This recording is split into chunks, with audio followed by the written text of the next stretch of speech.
Ikinatuwa ng ilan nating kababayan sa Iloilo ang nalalapit ng pagbebenta ng 20 pesos na kada kilo ng bigas.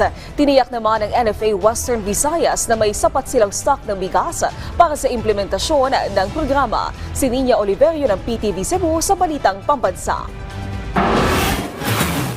Nagtitinda sa isang palengke sa Iloilo City si Nanay Melba. Bahagi ng kanyang kita sa pagtitinda ay napupunta sa pagbili ng bigas. Higit 50 piso ang kanyang nagagastos bawat kilo ng bigas. Kaya good news sa kanya ang 20 pesos na kada kilo ng bigas na ibebenta sa Visayas. Lalo na't sa kanilang pamilya, 5 silang kumakain.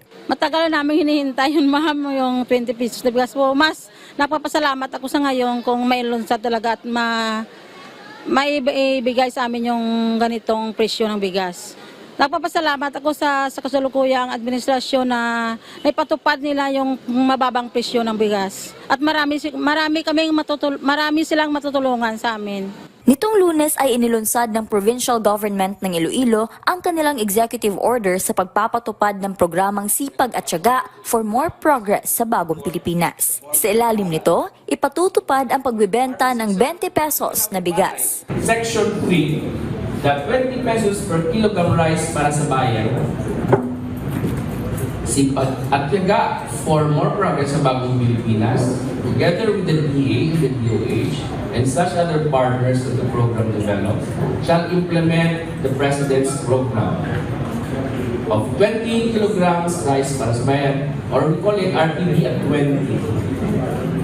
Target ng programa na malutas ang problema sa pagkain at malnutrisyon, lalo na sa mga kabataan. Tiniyak naman ng NFA Western Visayas na may sapat silang stock ng bigas para sa implementasyon ng programa.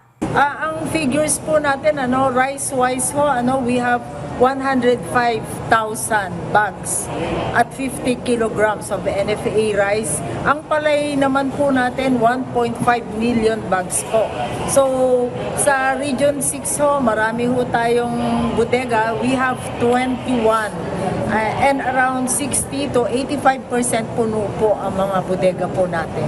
Pinirmahan ni Iloilo Governor Arthur Defensor Jr. ang executive order kasama ang ilang opisyal sa Department of Agriculture at National Food Authority ng Western Visayas. Mula dito sa Iloilo, ako si Nina Oliverio para sa Pambansang TV sa Bagong Pilipinas.